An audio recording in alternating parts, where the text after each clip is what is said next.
Hello, everyone, and welcome back to Gardens and Grub, all things food, with your friend here, Sherilyn Berry, in the beautiful Durham Extension office in downtown Durham. I have some interesting and fun things to talk about today. If you'd like to ask a question in about 20 minutes or put a question in any time, you can raise your hand or write in the chat box on Zoom, or you can direct message us on Facebook. So today we are going to do a continuation of last week. Last week we talked about family Zingiberaceae or Zingiberaceae. Either way it sounds just the same. So this family includes, last week we talked about our friend ginger, we talked about turmeric, if you can remember this guy, and then also galangal, which is a little more rare version of this family that you'll find sometimes in Thai and Vietnamese cooking. For a continuation of that, this week we are going to talk about cardamom. So this here is a pod of green cardamom. We're also going to talk about black cardamom and some other variations of cardamom in this family that you might not expect. So let's first talk about green cardamom, because this is the most common one and is known pretty much worldwide at this point. It is the third most expensive spice in the world, after first saffron, second vanilla beans, and then cardamom. By weight, it's definitely the most expensive. So it has a delicious smell. If you haven't experienced cardamom on its own before, I highly recommend it. You can buy it pre-ground, but as you know, here at our food lab, we grind all of our spices fresh. And so we do whole seed spices, and we'll talk about that a little bit, because you're not going to grind this whole thing. You're going to grind the seeds that are on the inside of it. So it has almost like a little bit of a pine smell, a warm, sweet smell, like a little hints of vanilla. It's very hard to describe. If you've never had cardamom, then you won't really know cardamom. Yes, you can buy it pre-ground, but just like all spices, if you take whole seed spices and you grind them and then let them sit in a jar on a shelf exposed to light for who knows how long, it's going to lose the flavor complexity that you would have if you keep your spices like this. These will last for at least 10 years like this, and then you can break them up and grind them yourself, and they are absolutely exquisite. I often will use these in things like carrot cakes, any kind of spice cakes. I often will make masala chai with these. Just absolutely wonderful, wonderful flavor. So Guatemala is the #1 producer of green cardamom in the world currently. And just by thinking about what the ecosystem is like there, this is a perennial, meaning comes back year after year, tropical, not frost tolerant plant. Just like everything in this family, it is not frost tolerant at all.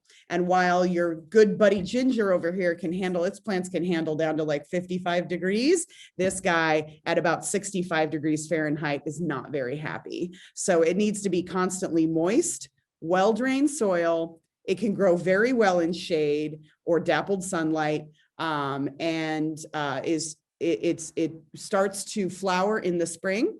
It will produce seeds, and then you harvest them in the fall. So a lot of farmers will farm this because it is very easy to grow. So long as you have the correct ecosystem, you just plop these guys in the ground, and you start harvesting seeds about year 3. And then the plant will probably be harvestable for the next 3 to 4 years. Meanwhile, you can propagate new plants off of that, either by planting the seeds that are inside of this, or you can use some of the rhizome that's growing off the bottom. The rhizome's a lot smaller, but it does grow in this underground stem like this, where the plant comes off the top and it has flowers, and it'll make little bitty seeds like this. You can actually break off, when they pup off like this, you can break off a piece and replant it, and it will give you a whole other plant. So the flowers look very similar to, this is a ginger flower. Cardamom flowers tend to be white, with little purple stamens instead. So the flowers taste like cardamom, and the leaves, if you pick the leaves, and this is the same thing with ginger leaves or turmeric leaves, they smell like the rhizomes or the seeds that they produce. So you can actually take the leaves and stems of anything in the Zingiberaceae family, and if you're going to cook something in the ground or steam something, you can actually put a layer of leaves first and then put food on top of it, and it will infuse the food with that flavor of whatever one in the family that you choose. So very delicious. You won't find ginger leaves in the store. That's mainly local if you're growing it. Now, here in North Carolina, we can't actually grow them outside because we do not have a tropical ecosystem. However, if you would like to learn how to grow all those expensive spices like saffron, vanilla, even pepper, turmeric, any of those, if you would like to know how to grow those, cultivate them here in North Carolina in high tunnels or greenhouses, or even your sunny bathroom, you can absolutely do that. And you can learn from the Surrey County Center. Tomorrow they have a free class from 7 to 8 p.m. online. So just do a web search for growing cardamom in CSU, North Carolina State University, and that will come up as the first one, is that you can learn how to grow it, and you just click on the page and register. I did it earlier. I just found it today. So I'm going to learn all about it tomorrow night. You're welcome to join. It's free. So currently, well, previously this was native to India, but now Guatemala is the largest producer of cardamom. So this actually is a spice that is very well known in Scandinavian cooking. And I think it's really interesting when you hear things like, you know, Irish or like Italian coffee or Scandinavian cardamom buns. Those plants don't grow in those areas. And it always makes me wonder, you know, how did Italy end up with coffee? And how did the Dutch end up with cocoa? And how did cardamom end up being the primary spice in Nordic countries where their growing season is 2 months long and it's freezing most of the year? And that has to do with the Vikings. When Istanbul used to be Constantinople, the Vikings actually came through there, the Rus Vikings, which means oarsmen, and is where Russia actually gets its name.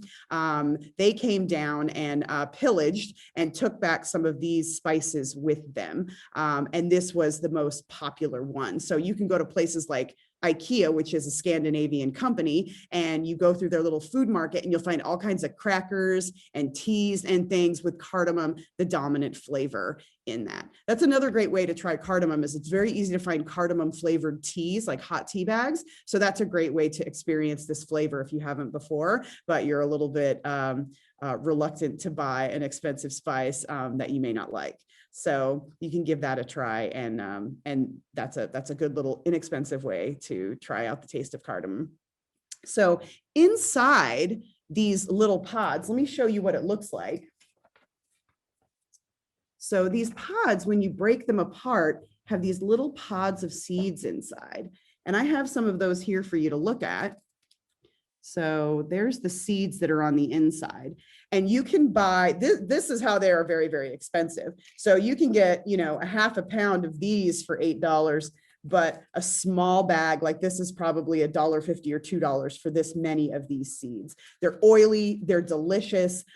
They don't last quite as long. They'll probably keep their smell for a couple of years when they are broken apart like this, but they will keep their flavor for decades if they're still inside their pod, because the pod protects them from light and air. So, but this is wonderfully convenient.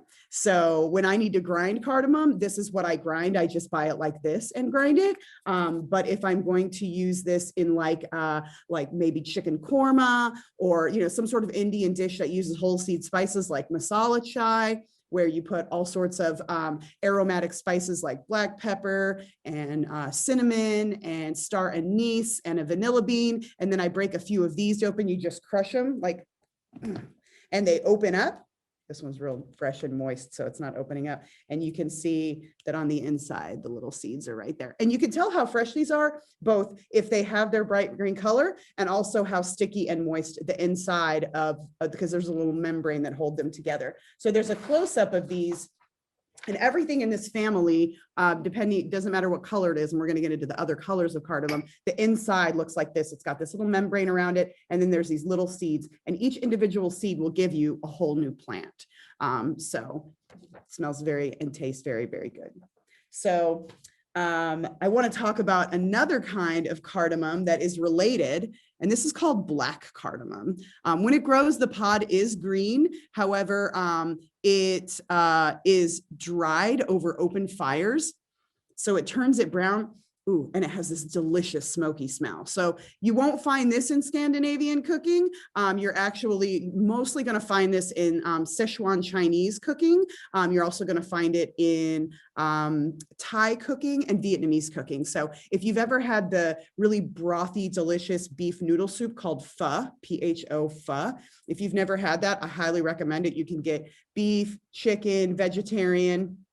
And my favorite is the beef, just because beef is my favorite meat. But there's a pho bo, which is, or pho thai, which is the beef variety, then pho ga, which is the chicken variety, and then other kinds of vegetarian and vegan pho that have different names depending on what protein they put in there, what vegetarian protein they put in there. And they all use this spice. They use lots of different spices, but this is one of them. They'll blacken edges of ginger. They also use star anise, bay leaf, things like that. And then they will also use black cardamom. And when you break this open, it has this same seed structure on the inside, but this is much more regional to South Asia, more so than being worldwide. This is much more regional for cuisine, and it's almost always going to be savory because most people don't like smoky sweets. They like warm sweets. So but this is a very delicious thing, but you're only going to have it in certain foods. But pho is the easiest one to get around here, and it almost always includes this as a characteristic flavor. So that's a great way to try this. Another one that is a very interesting story that I could not find, and I tried for a week, but my efforts mean that this will now be stocked in the Triangle, and I'll tell you about it, and that is white cardamom. So white cardamom is not born white. It's actually green cardamom that they bleached. And this was the primary spice that was available in Scandinavia for a very long time. And the reason being is that initially, when the Vikings picked up this beautiful spice that was green, and they traversed seas, and sometimes they had it on a ship for a year or two before they were able to sell it or offload it, and it would bleach in the sun and the air, and so it wouldn't turn this white. But Scandinavians were used to getting like a lighter color of cardamom, and so they started bleaching it or blanching it to turn it this color. Now their tastes have changed, and they realized that they were just buying a product that was bleached. And so most times you're going to find green cardamom in this regions. And this is actually falling out of favor. I bought white cardamom probably 15 years ago. And in my multiple moves, it's not in my spice collection anymore. So I went on an absolute quest for this because I knew I couldn't have it shipped to me. Amazon doesn't even sell white cardamom. You have to get it from like some niche markets online. And I called every single Indian market in the Triangle within a 2-hour drive actually of the house, and no one had this. And I couldn't believe it because it's an Indian spice, and I have bought it in Indian markets before. So I even had probably 4 or 5 of the aunties that answered the phone insist that this does not exist. And I promised them that it did. Most times I just said, "Thank you, ma'am," and hung up. But I did meet a supplier. He's actually a supplier of multiple stores in the Triangle, and he had never heard of it either, but he called his supplier in a spice market in India, and the gentleman walked down to a different booth and bought a pound of it for me and is going to have it shipped to me. It'll probably take 3 weeks to get to me, but this will forever be in my collection. And that supplier is actually going to stock it in their online store, as well as some of the local stores here in the Triangle. So if you're looking for this and you want to have it in about a month and you want to just drive down the street to get it, let me know and I will let you know if it's in a store near your area. It was an excellent adventure. I learned a lot about this white cardamom. I was very impressed that someone across the world was trying to fulfill the need for your education today, friends.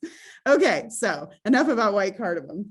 Another one that I learned, I had this spice in my collection for years and I did not know that it was actually a form of cardamom. And although it looks the same as the little ones that I showed you before, that's cardamom. This is red Wessa, also known as grains of paradise. So you see how that looks different? This is like black and white, and this is this beautiful kind of red hue. I've used this before whenever I've done any kind of brewing. I just love spices and foods, especially ones that keep, that I've never had before. And so I try to find a way to use them. And I knew this as grains of paradise. And what I found out, that's a very Eurocentric view to look at this spice. It is actually a West African form of zingiberacea. So it's not really cardamom, but the pods look very much the same, but they're red. And ladies harvest these. Also, I found out that lowland gorillas eat a lot of these. And some zoologists have surmised that possibly the reason that they have low cardiovascular disease in the wild versus high cardiovascular disease in captivity is that they don't have this in their diet in captivity. I'm sure there's a lot of other reasons. I don't know if there's any studies on it, but I'm sure there's a lot of other reasons, like, living in captivity can cause stress, and stress can cause cardiovascular disease in different ways. But I just thought that was interesting that lowland gorillas eat this in a lot of, you can find it all in their digestive system. So very rich in antioxidants and fiber. But the inside of these little pods look like this, but they're red like this. So you can actually get these there are a few African markets here in the Triangle, and there's one actually not far from our office called Leone's African Foods, and they carry it, but it's under red Wessa. W-E-S-A, also called alligator pepper, guinea pepper, but in the tropical areas of Western Africa, this is used. They don't call it grains of paradise there, it's just paradise. And so Westerners bought this there and they look around and it's paradise. And so they call this grains of paradise, but actually it's called red Wessa or guinea pepper if you're from Africa. So very delicious, does not taste at all like cardamom in my opinion. It tastes like pepper. So this is a substitute for black pepper. You can use it.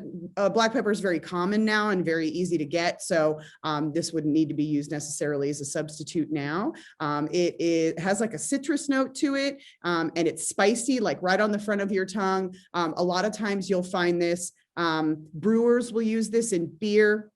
You'll also find it on very fancy gins will use grains of paradise. So for those of you old enough to imbibe out there, gin is actually vodka that has been distilled through a basket of spices. And so as it's distilled, the alcohol distillate will come up through a basket of spices and aromatics, and it will, because it's alcohol, will dissolve sort of the non-polar molecules out of here, meaning fat soluble. So alcohol dissolves fats. And so sort of the fatty part of this is that peppery flavor, but they also use cardamom as well. You'll often see that on some of the artisanal gins. They like to tout like, oh, there's a mix of cardamom and grains of paradise and black pepper and lime peel and you name it.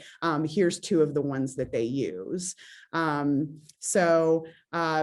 It was just a really fun journey learning about these and interacting with the populations that use these this week quite a bit. And it made me crave masala chai. So you should definitely look up, rather than paying $5 at your local coffee shop for an instant chai.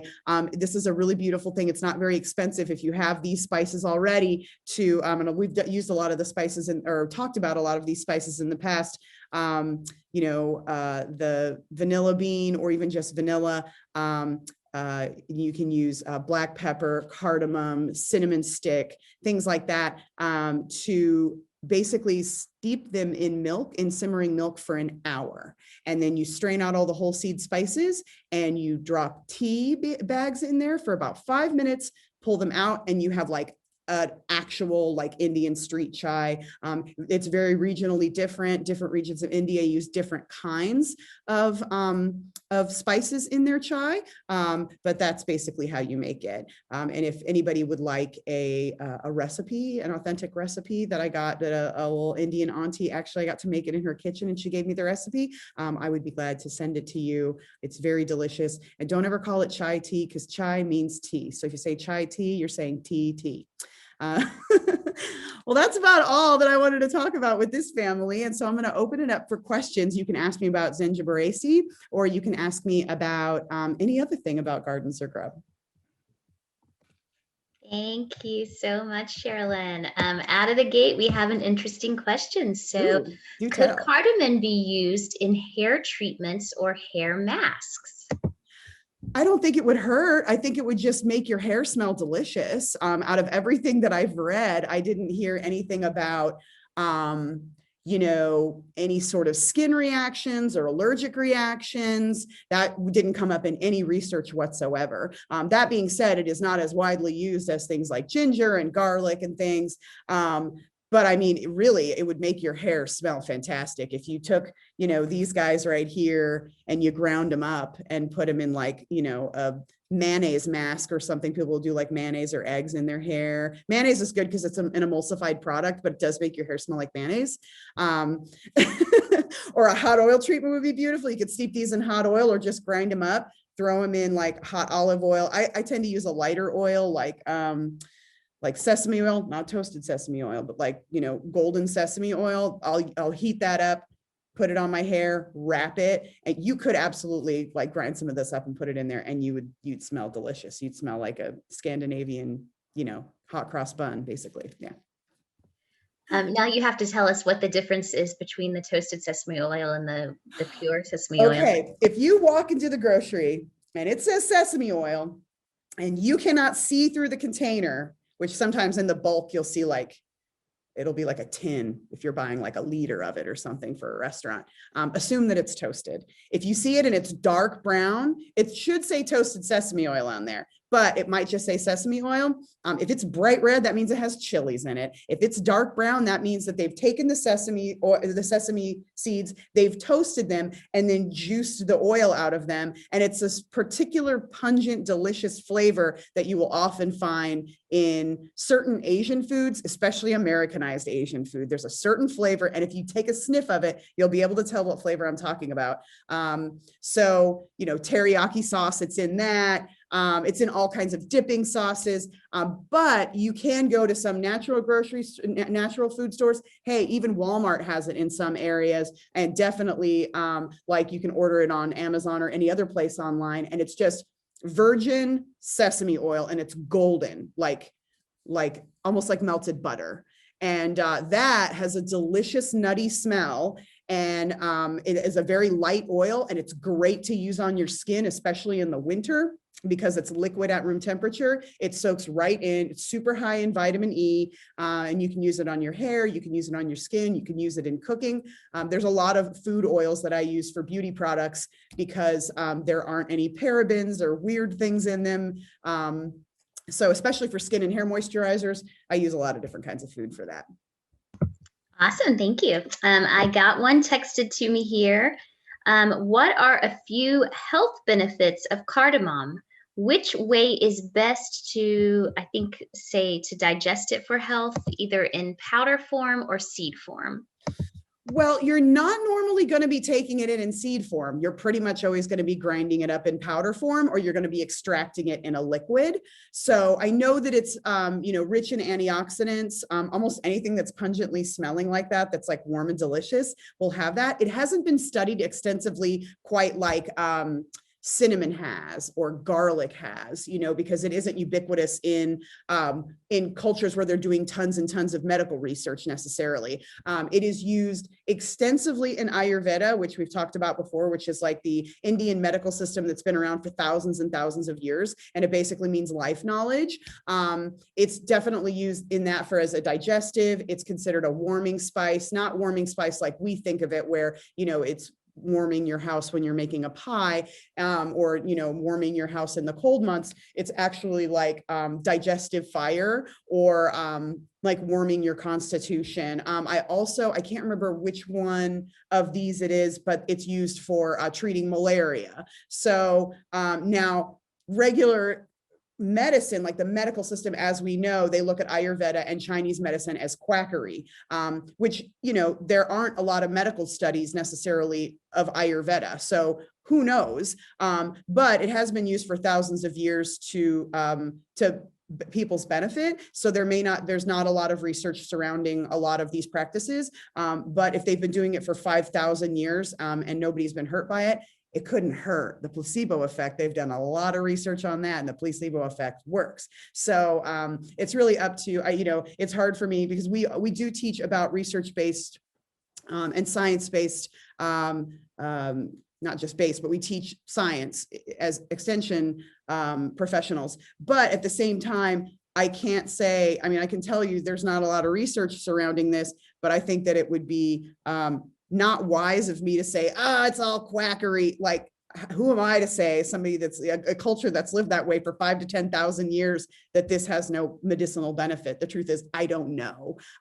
But, how could an entire, all of these different people and, practitioners throughout time, how could they be wrong? I don't know, maybe they could, but I didn't read anywhere that if you consume too much, where we were talking about garlic a few weeks ago, that if you expose your skin to it for hours and days, it can actually burn you. I didn't read anything about it like this. So, but you have to see how it makes you feel for yourself. I love this spice, but just like with any food, they'll say, I know that there's no definitive research on whether or not MSG or artificial sweeteners are excitoneurotoxins for some people. There's not definitive research on that. And a lot of the research points to, no, it doesn't affect people that way. But if you eat MSG and you end up with a migraine, and that happens every time, don't eat MSG, so it's not just, science is extremely important and we should follow it, but just because there's no evidence, you always have to ask, was it studied? And also on a small scale, even though my sample size is very small, it's just me, with food, you have to determine, how does it make you feel?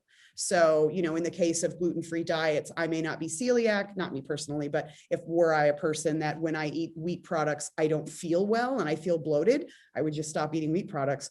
Fortunately, that's not me because I love gluten, but, so it's an individual, read the science, believe the science, trust the science, but at the same time, trust how you feel first and foremost as well. Awesome. Thanks, Sherilyn. I saw a hand up over here. Trevor, did you still want to speak? Sure. I just looked up what Ayurveda says the effects are for cardamom, and it says that it's a carminative, which means it's good for gas, and an expectorant, which means it's kind of good for clearing your sinuses. Yeah, carminative. That's a real big one when you're in a vegetarian diet and you're eating a lot of beans. They call it dal there. Another good combination is cumin, coriander, and fennel. Those three are very are carminative as well. They're like in all the dal dishes in like southern India. Another thing that they use this for, along with fennel, sometimes when you're leaving an Indian restaurant, it'll be like a little dish of fennel with some cardamom, but it won't necessarily be pods. They'll look like this, and then they'll have like the sprinkles in them. So it'll be like a little shaker on your table. It'll be rainbow sprinkles and some sort of whole seed spices, and you shake them into your hand, and rather than having like that peppermint at the end of the meal that you get in a lot of restaurants, you're actually eating like whole seed spices. It's pretty interesting, and they put the sprinkles in there to make it look pretty and also give some sweetness too. That's awesome. Thank you. And thank you, Trevor, for that. Yes. Of course. So I wanted to, before we close, I wanted to see if we can make you give us that recipe. If you will give it to me, I will put it on our website. Yes, I will. I will do that. And Yes. everyone can see it. So our website, everyone, is durham.ces.ncsu.edu. I just put it in the chat for our Zoom friends, and I will get it up there. I'll put a recording of this along with that awesome recipe. Fantastic. Oh, you'll love it. It's so so excited. delicious. Even though it's starting to warm up outside, you can drink it iced, but it's one of the most delicious, beautiful things. There's a class once this COVID thing is over and we can get together, you can come to my sugar and spice class. And that's why I have such a huge collection of spices, sugars, and salts of the world, is that it's like a 2-3 hour class. And we just pass around, like, we'll have to do it differently because of COVID, you know, when we get back to things, because I don't want people handling the same things, but we basically, you know, all sample like 200 different kinds of herbs, spices, seeds, things like that. And the thing I always make every time is like a gallon of this tea, the chai, and it's just so delicious. It's so warming. You get a little cup of it. And yeah, I've never met a person that's drank it and didn't think it was fantastic, but it's not my recipe. It's not my, it's one of my auntie's recipes. Not auntie related to me, but auntie, one of my many aunties that I've cooked in her kitchen. So, but yes, I will definitely send that to you. Too sweet. Merci. All right. Well, I think we are out of time. Maybe not out of questions. We'll have to save the questions for next week. But thanks, Sherilyn. Next week, we're going to do pepper because I got a hold of some new peppers. We're going to do pepper, not like chili pepper, but pepper, regular pepper. All different kinds. You think there's only one kind, maybe two? No, there's a lot more. Sounds good. Thank you, Sherilyn. Have a great week, everyone. Bye, everyone.